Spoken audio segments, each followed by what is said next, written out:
All right. From here.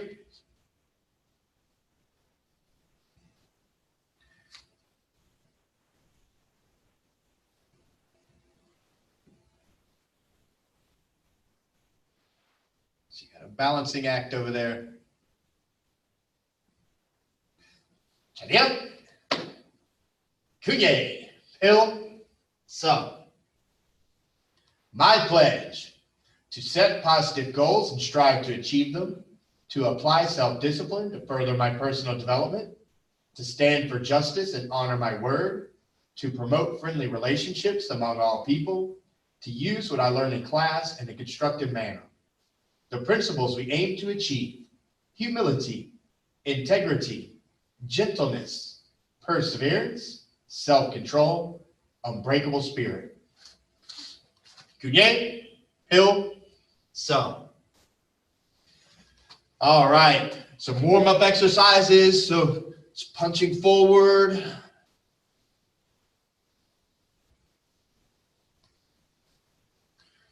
And around.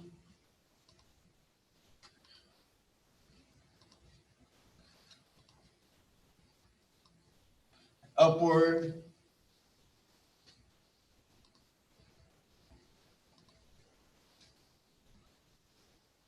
Kicking forward.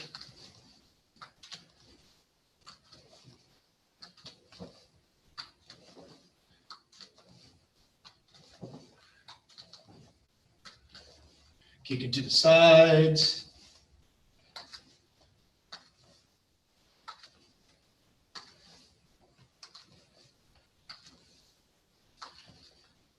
Kicking across.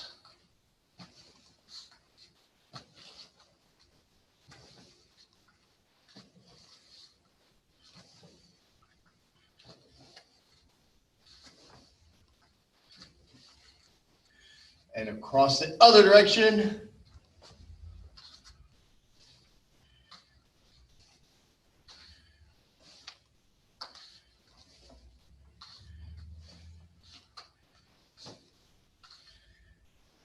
And come on, knee rotations.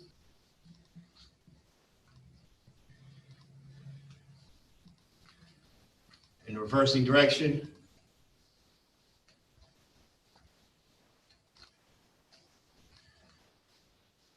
Come on, hip rotations.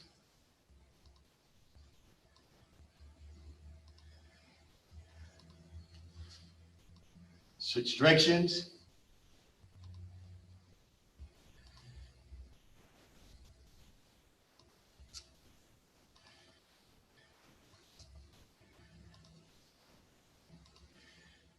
Come on, torso twist.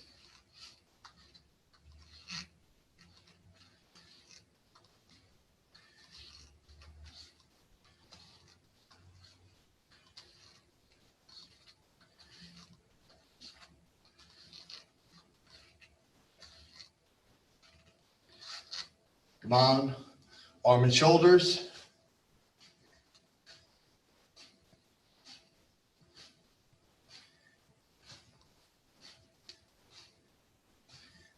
In reverse.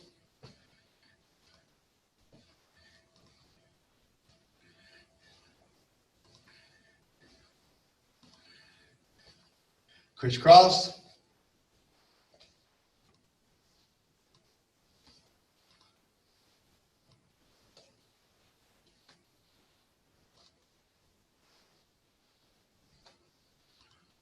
And come on.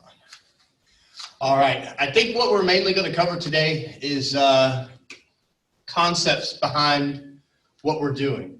My goal today is to help us better understand why we do things a certain way, so that will allow us to be able to do them better. Because from my experience, if you don't understand the why, you can't do the action properly, right? Like if somebody told you, if you were blind and somebody was telling you how to steer a car, it wouldn't make any sense to you. You know, they would say, oh, grab the round thing and you're going to turn it to this and left and right. And you'd be like, well, why would I do that? Why would I just leave it alone? Because you couldn't understand that concept. So I find in the martial arts the same thing. Most of the techniques I've had the most trouble with are because I didn't understand why, what you do with them, how the mechanics of it works. So that's what we're going to cover today. So stepping into a right front stance. Awesome. So we're going to start with one of the basic white belt blocks.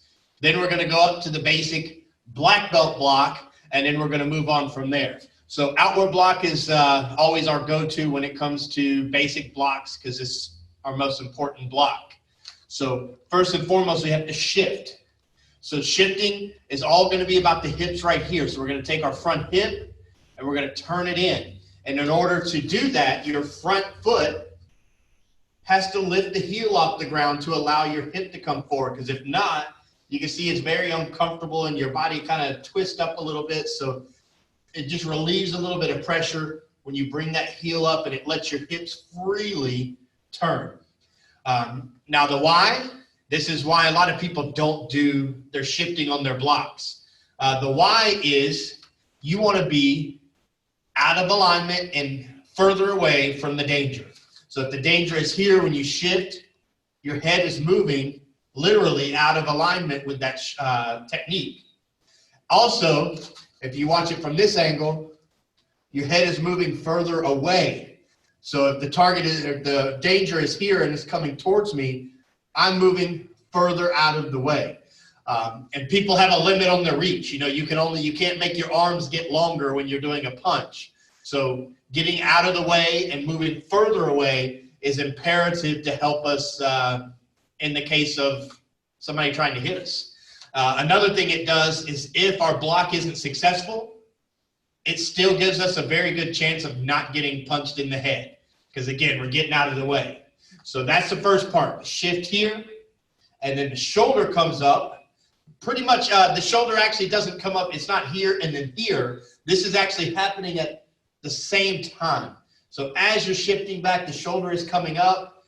Two reasons. One, because it's actuating the movement of the block. So it's coming around in a circle like this. And this is the first point. The other one is because it blocks your jawline. This is the most, delicate part of your skull features here is the jaw. It's the part I've never heard of anybody breaking any other parts of their skull from being punched, but I've heard of jaws breaking quite a bit. So when we shift back and the shoulder comes up, it protects that jaw area. And then the last thing is the arm comes up, follows through, and returns. So the actual block, it really is not circular like we always used to teach it so much. We still teach it that way so people get the concept, but it's more up, and then the circular part is the follow through here.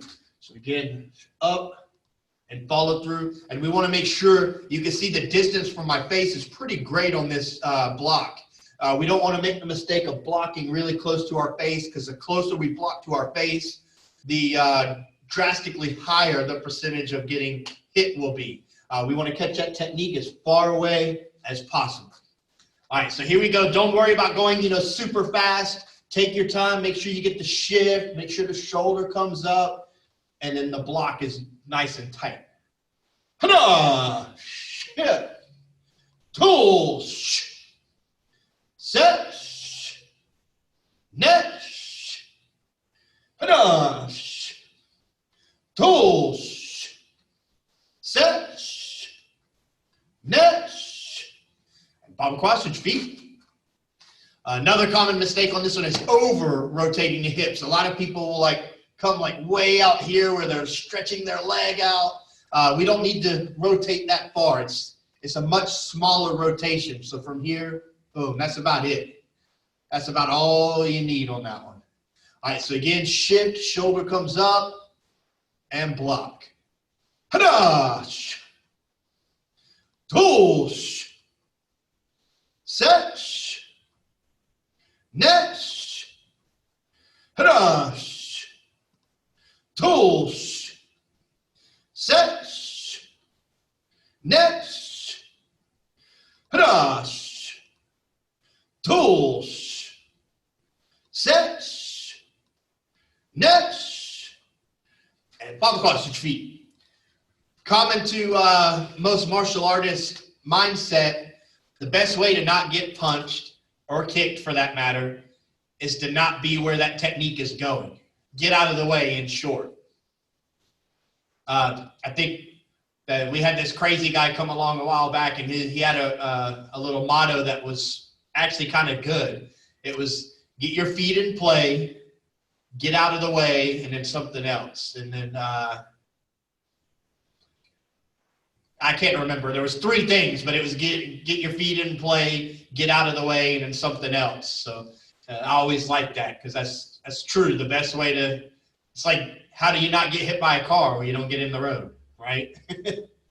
All right, now we're going to go all the way up to the first Ildan block, the first Ildan block. So rear open hand, inward block, rear open hand, inward block.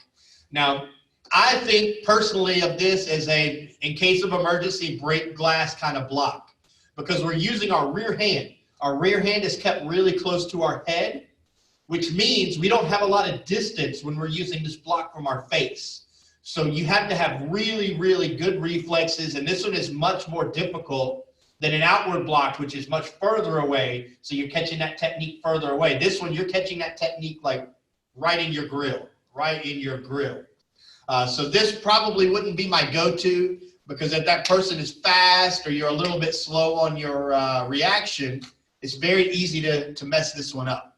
Very easy to mess this one up. So the way I think of it is, if I was too slow and I couldn't get that outward block, boom, that's when I'm going to deploy that rear open hand inward block. It's going to be my fallback. So this is my primary, because again, it's going to catch a technique very far away from me. But this is my backup. If plan A fails, go to plan B. Actually, that would be plan C, because plan A is get out of the way, plan B is block, and plan C is that other block. When we're doing this one as well, the block does not come over your opposite shoulder, and it doesn't come straight across like a typewriter. It comes outward. It comes outward. So from here, if I'm blocking, it's going to come boom, across and away from my face, across and away from my face. And you'll notice when you do it this way, it's more natural. If you just take your hand and go up and across, it's a very natural motion, where if you go straight across, it's kind of unnatural. It feels kind of binding on your shoulder. And then when you go over here, this doesn't feel bad, but if you think about what you're doing, it's kind of silly to, be waving over your ear. So shift back, same as you would for outward block. Your front hand is just going to simply drop out of the way. So you're going to drop your shoulder, your hand, your forearm and hand are going to drop down slightly just to clear the path, and then block here. I've had some teach that this was to protect the body area. It might protect the body area, but honestly, if somebody kicks you or something right here, it's just going to hit your body, and it's not going to be of much use. So the main reason this hand drops is just to get out of the way for that rear open hand inward block. All right, you ready? Hadash, tools, set, next, hadash, tools, set, next, hadash, tools, set, next, and power quad, switch feet, hadash, tools, set, next, hadash, tools, set, next, hadash, tools, set, next, and bottom quad, switch feet. All right, so those are the 2 blocks I wanted to go over, really, really accentuating those shifting movements. Also, I like to call them evasion movements, because that's what it actually is. It's more than just shifting the body. Because, you know, you shift the body, it doesn't have a lot of substance. Why? Maybe I don't shift, maybe I do shift, who cares? But evasion, that's a word that makes you think, oh, yeah, I definitely, if somebody's trying to hit me, I definitely want to be evading. Maybe not shifting, but I definitely want to be evading. So that's what the shift in these blocks actually is an evasion. All right, the next thing we're going to go over is we're going to be using our front leg. We're going to be doing a front kick. And we're going to be going over first the white belt single front kick, and then we're going to move on to the black belt double front kick. And we're going to compare and contrast and just try to understand everything a little bit better. So the front kick, fairly simple kick. We want to remember a couple of things. One, our target is in front, so our foot needs to go forward into our target, not up into the air. Crotch shots are great if you can get one, but they're not very dependable. Because I was talking with one of the students before, you can't kick me in the crotch now. Wait, oh, now you can. Now you can't. Target's gone. Legs are too close together. All you can do is come up and bump the inside of my thighs. So crotch shots are effective when you can get them if it's a man, not so much if it's a woman. But you can't depend on those because it's a very specific target under specific parameters. Whereas the way we do our front kick, it doesn't matter body position of your target. It doesn't matter if their legs are together, if they're far apart, if they're this way, if they're turned at a 45-degree angle. It doesn't matter because you're kicking forward into your target.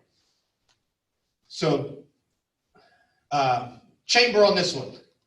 First, we're going to pick up the knee. As the knee is coming up, the bottom part of the leg is going to tuck down underneath. And this is it's kind of circular, kind of like, I imagine like riding a bicycle. It reminds me kind of that. Because as I'm coming up, the bottom part is coming in.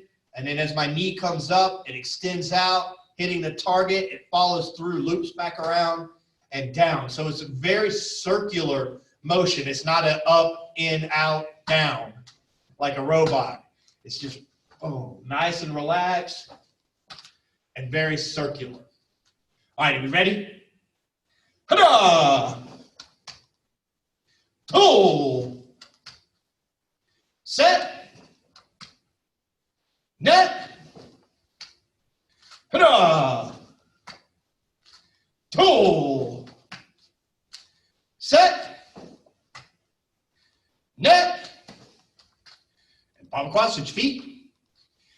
Again. Ta-da! Pull. Set. Net. Ta-da!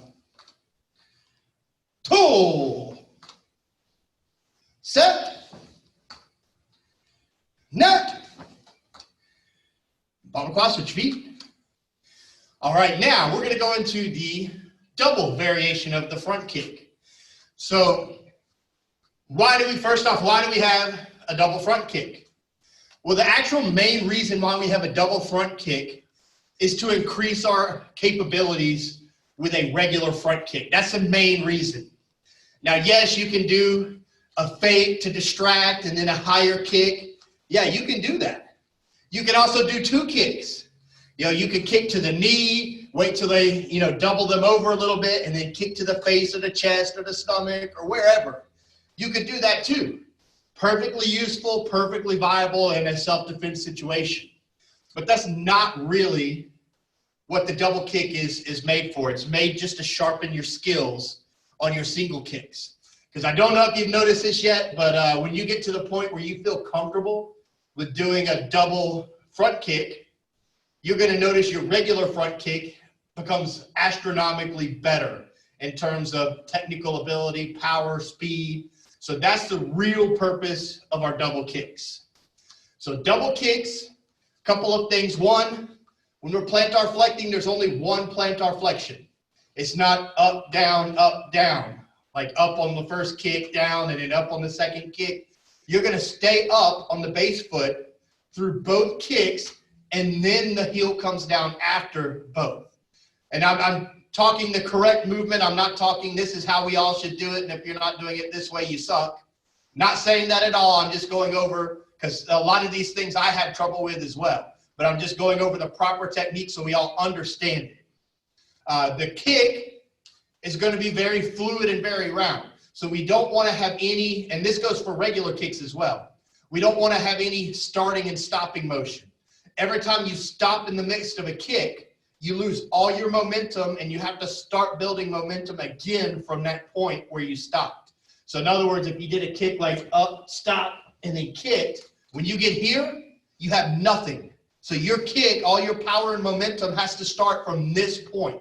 So you're very limited because all you have is this little flip out of the bottom of the leg. So we want to make sure when we start our kick that the kick continues to move from initiating it all the way into completion when it steps down.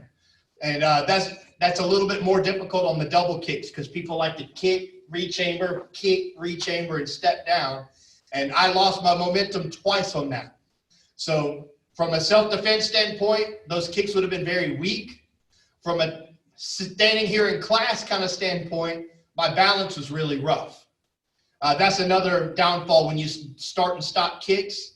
It messes up your balance because you're not flowing. So when you come up here and stop, now you're having to, catch your balance, and then you throw your leg out here, and that shifts your balance. And then you bring it back, and you can see it kind of throws your body weight back and forth. So when you have those starts and stops in your kicks, totally screws up your balance.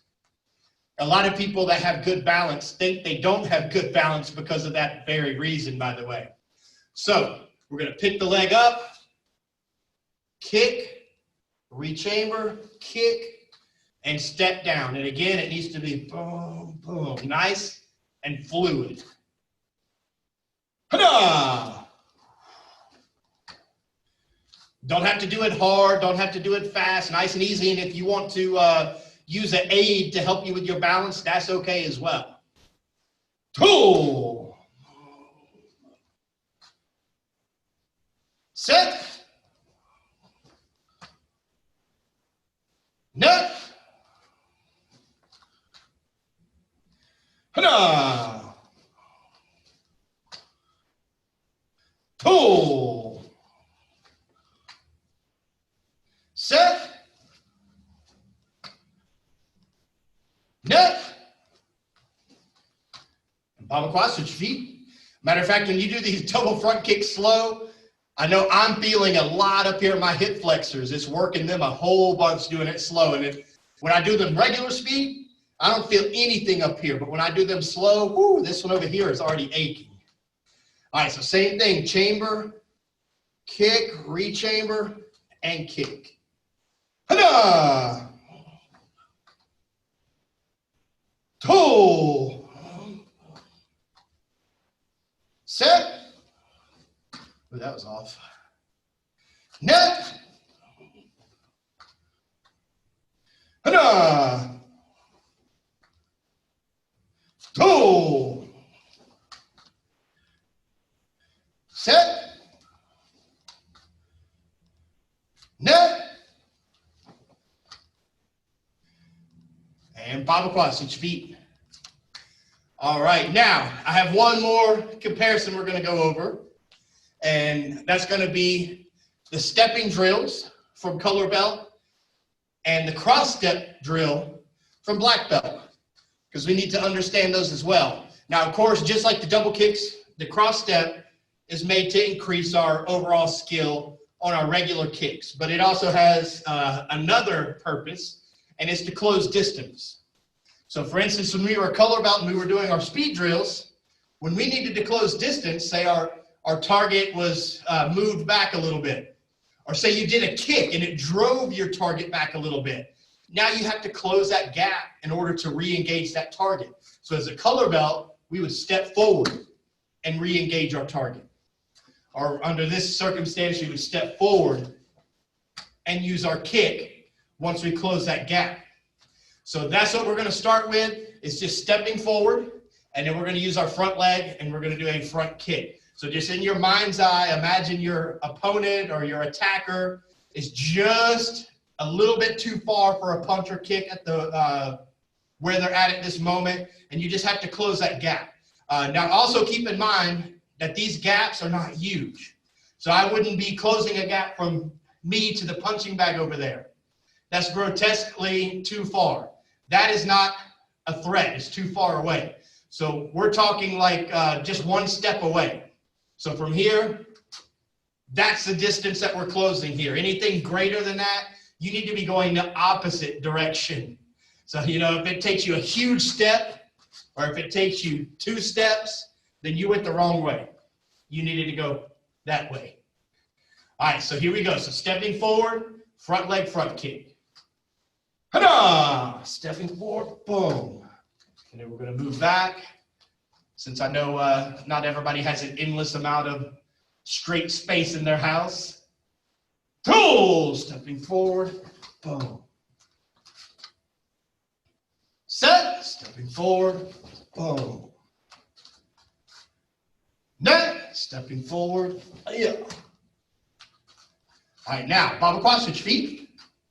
Same thing, so we're going to be stepping forward, pick up the leg, and kick. Be very careful when you do this one, because I know I have a tendency to try to start my kick before I've actually completed the stepping drill.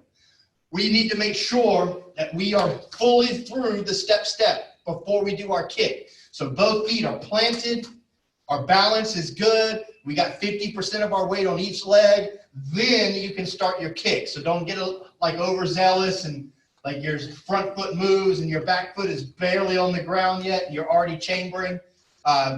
Take a little bit of time and make sure you're fully planted before you execute that front kick. Hana! Chip. Toe. Chip. Set. Chip. Net. Yeah. All right, Bible quad, switch your feet.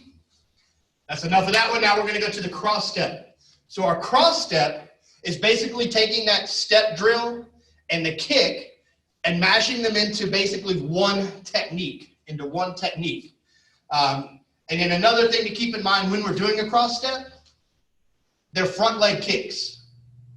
They are front leg kicks. So it's not a switch your stance and do a rear leg kick like a lot of people think when they first get their black belt. The only thing that changes position is your feet. So you can see this shoulder is in the front. Right in the middle of my cross step, this shoulder is still in the front. After the cross step, this shoulder is still in the front. So my upper body maintains same position and my feet are crossing. And when the feet cross as well, they don't cross this way. They only cross in a parallel plane with one another. So imagine yourself standing on railroad tracks. After you cross step, let me move back a little bit. After you cross step, your feet are still on those same tracks. Left foot's on the left track, right foot's on the right track. So they're not going to be, again, crossing each other this way. They only cross each other this way. Does that make sense? So this is going to be a little bit more efficient than the stepping drills, because I don't know if you noticed, but I noticed when we do this one here, there's a big lag between moving forward and doing the kick. It's not quite as dramatic with a punch, but we weren't doing punches. We were doing kicks. So it was like step, step, big lag, and then a kick. So our cross step is going to kind of eliminate that lag that we had. So from here, we're going to move forward, boom, kick. So no lag in that one. Now your distance is exactly the same. And you can modify your cross step to make any type of distance that you need to within reason. So you could cross step a little bigger to hit a target that was a little bit further away, or you could cross step a little bit smaller and close a smaller gap. But I always try to keep in mind when I'm doing cross steps and training myself, where an attacker would be and the distance that I need to be focusing on. Again, just like our stepping drill, this is going to be a target that's just out of reach. I mean, oh, now I got him. Just out of reach. So our cross step does not need to be very large at all. And that's a good thing, because the cross step is a very vulnerable stance to be in, because your feet are crossing past one another into a little bit of an awkward stance here before your kick. And you're giving up your stance. You're giving up 100% of your balance for a split second as your feet basically have to come off They don't have to come off the ground. You can drag them, but I mean, you have to lighten them enough that they can move on the ground. And it would be very easy for somebody to counter you right in the middle of that. So we want to make sure our cross step is short, sweet, and fast. All right, are you ready? Ta-da! And again, we don't have to do it lightning speed practicing. Toe, cross, kick. Set, cross, kick. Net, cross, kick. And our foot position, by the way, stays the same. So we're not like rotating our hips when we're doing our cross step. The hips are staying in the same position. And when we cross step, the feet are still in that same position and that same angle they were before our cross step began. Ta-da! Cross step and kick. Toe, cross step and kick. Set, cross step and kick. Net, cross step and kick. And then Bible quad, switch feet. So same thing on this side. Ta-da! Cross step and kick. Toe, cross step and kick. Set, cross step and kick. Net, cross step and kick. Ta-da! Cross, kick. Toe, cross, kick. Set, cross, kick. One more. Net, cross, and kick. And pado. Once you really understand that cross step better, your speed drill is going to get astronomically better. Because you can't do a proper speed drill, not at the black belt level, unless you understand a cross step. That's why a lot of people that immediately want to go and learn their pattern first and foremost when they become a black belt, their speed drill and pattern first, they usually do a really crappy job at both of those, because you gotta understand the components before you can do the bigger unit. And matter of fact, this is the first rank where your new techniques are actually in your pattern and in your speed drill. So that makes it difficult. Before, you would learn a swing kick, and then you were doing swing kicks for 6 months before it was in your pattern, so you had a lot of practice on them. But this one, you just learn rear open hand inward block, it's in your pattern. You just learn cross step, it's in your speed drill now. So knowing that is going to make your speed drill easier, because you're going to understand where your front hand is. That's a lot of confusion people have, because they start here and then they switch, and then they're like, oh, well, which hand do I punch with? Because this one was in front, now this one is in front, now I'm confused. So when we do it right, we know it's this hand, because this hand is in front. As long as I'm on this side, this hand is in front doing my cross step. Does that make sense? All right, awesome. Let me see.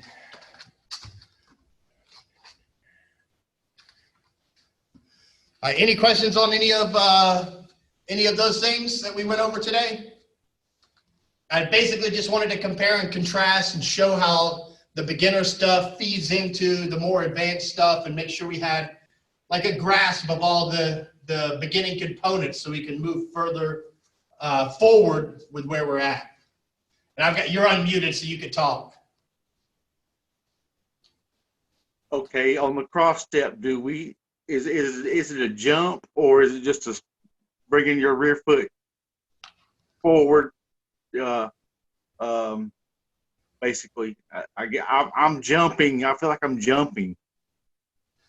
It is the surface that you're on, and the shoes or not lack thereof that you're wearing is going to denote a lot of how you do your cross step. So in other words, if you're wearing like really grippy rubber tennis shoes and you're on asphalt, you're going to have to lighten your load a little bit, because you have so much friction and your feet aren't going to want to drag unless you lighten them. but it's not technically a jump. So it's not like here, it's not a jump. You want to keep your feet as close to the ground as possible. You're going to spring yourself up a little bit to lighten your body weight onto your feet, and then they're going to kind of a cross between slide and a very minute jump. Because again, you want to keep your feet close to the ground as possible. If you're on a surface where you can actually drag your feet a little bit, that's actually better. If you're on a sticky surface, hop it. Right now, I'm on the hardwood floors, and they're kind of I guess they're slippier than other surfaces. Maybe I feel like it's just awkward. I guess that's why I was asking, is the jump or but that helps a lot. Now, if I'm on a slippery surface, I'm not gonna jump. I'm just gonna kind of bounce my knees a little bit just to lighten my body weight off of my feet, and then I'm gonna slide them really fast. Okay. But like I said, when you're on concrete and whatnot, it's totally different, and you have to lighten more. And sometimes, with certain shoes and stuff, they're so grippy that you have to actually hop a little bit and get them off the ground to get them to do what you need to do. Yes, sir. That helps a lot. I appreciate that. Yes, sir. And that's going to be self-defense as well. A lot of the things that we're learning can and need to be modified slightly depending on your environment, right? Just like kicks.